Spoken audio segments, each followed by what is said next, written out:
Hey guys, welcome to BP, the Bible Perspective. The United States remains number one in the most infected coronavirus, okay? A boast we certainly don't need.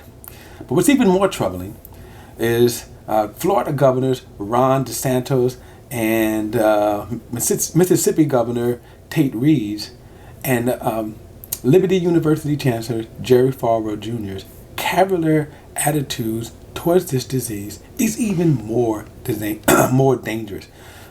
Before I get into this, please like and share this video and subscribe to BP the Bible Perspective. And as always, if you have a thought or comment, add it to the comments section below.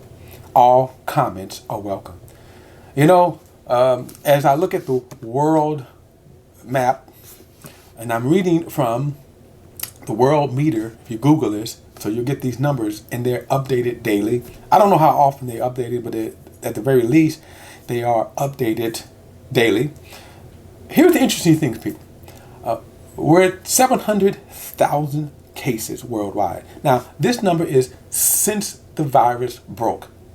We're at 33,000 deaths, 149,000 recovered. We're going to put that number in perspective, of course, because it is growing. Yes, that is the good news. But it's the good news that's constantly overshadowed by the ever-growing and spreading virus pandemic. So in other words, we really cannot rejoice in this number because of we don't have a cure and we have a rapid spreading virus. When I scroll down to the numbers, the United States remains number one in most infected coronavirus with 131,000. And even more grim, it's growing. Now, this chart right here, if you go and Google it and you see this chart, it has a chart with countries, list of countries, and then total cases. Now, the total cases, of course, is since the virus broke, and then respectively in each nation. And then they have total cases, right? And then new cases.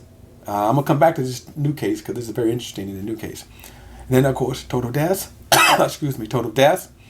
And then new deaths, meaning daily. Then total recovered. Now, remember that total the number 149,000 has totally recovered. And then you have active cases, okay? And then you have serious and critical. Now, here's the interesting thing now. The United States leads, okay, with 131,000. Now, here, this column of new cases, by the way, this case is not, it shifts daily. Meaning, when you talk about new cases, so 7,000 new cases. And that's, again, when you look at the chart in terms of daily, and then you add this number to the 131,000. So tomorrow, that number will change, and for America, it's going up. Now, Italy is second with 97,000 cases, with 5,000 new cases. Now, in terms of total deaths, meaning since the virus broke, America has 2,300 deaths. Italy has the highest, a staggering 10,000 deaths. And that's staggering because when you consider the population of Spain, it's much, much lower than the United States. Now, China is number 3, and a lot of people will criticize and they say that they can't trust China's numbers. And again, I can't confirm that. China has 81,000, but again, that's since it broke, right? 81,000 with 45 new cases. Now, this column with new cases right here, the reason why this changes every day, just yesterday, most of the nations listed here had no new cases.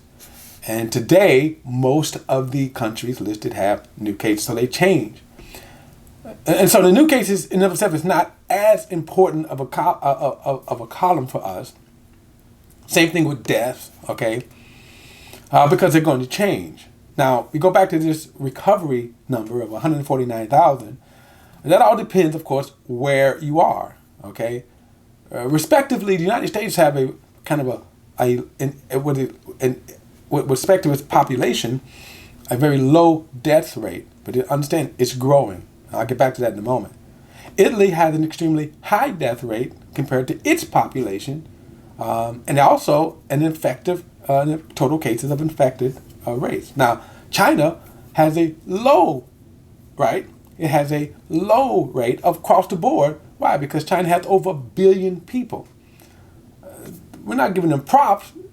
You know, the virus started with China and their poor handling of the epidemic once it got out. And of course, now it is worldwide. So thank you, China.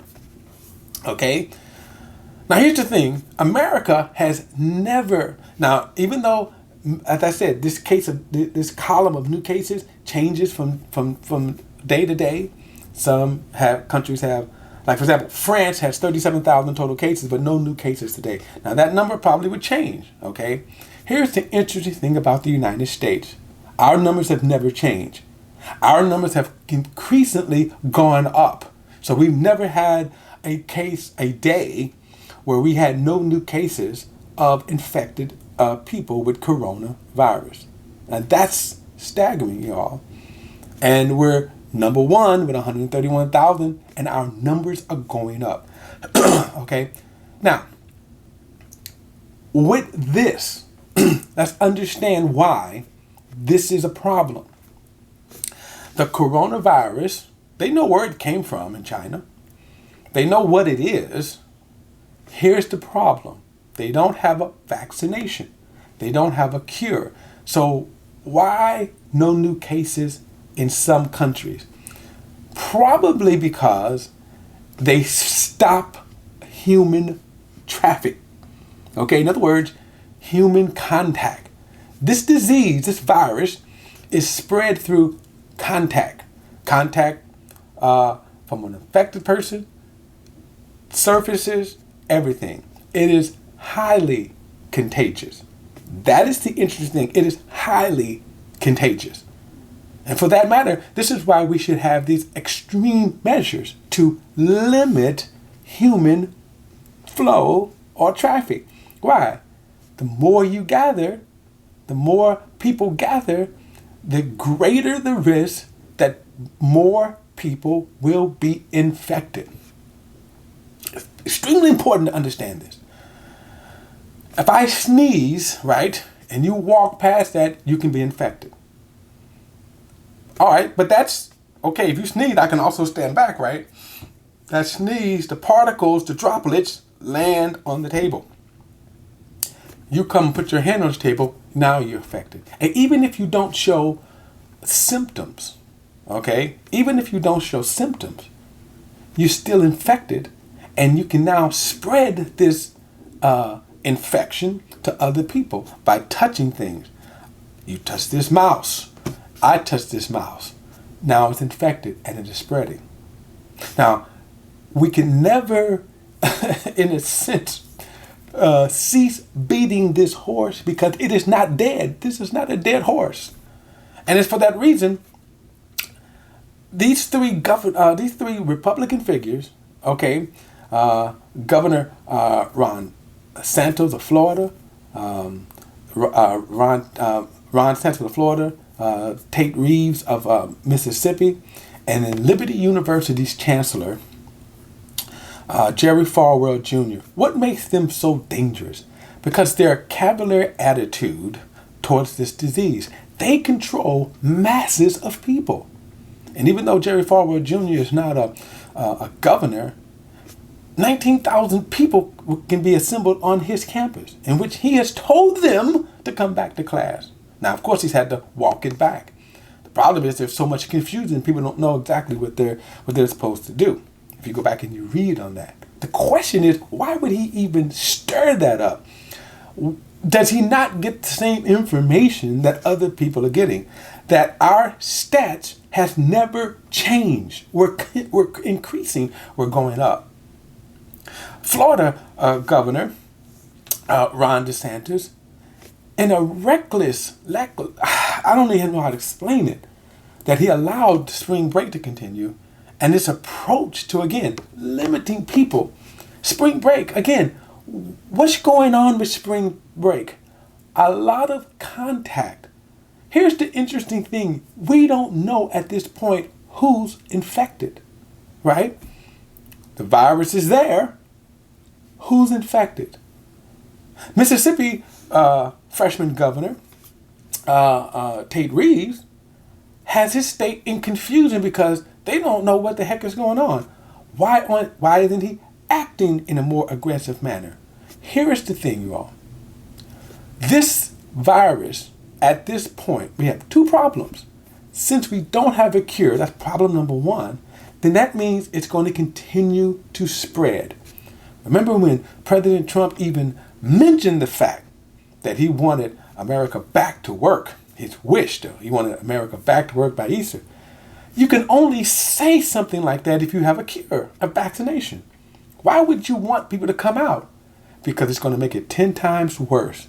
This is the recklessness. This is the danger of having such a reckless approach to this virus. We don't have a cure yet. It's like sending people into a house that has a gas leak and you haven't cut off the gas. It's just amazing, the attitudes. And I'm curious, because I don't know why they would have such a lackluster attitude towards this highly contagious disease. Why is New York number one? Because New York has a lot of people, a lot of contact. This virus spreads. And it's not like it can't spread to anywhere. Every state in the union has reported cases of coronavirus. Look, guys, we have to be careful. Wash your hands. Be careful. Limit yourself to exposure, especially around crowds. But guess what? Remember, not even being around crowds is where crowds have been. Surfaces. That's why you want to wash your hands, limit your exposure, and be safe. That's my perspective. And as always, like and share this video and subscribe to BP, The Bible Perspective. Till next time, I'll see you then.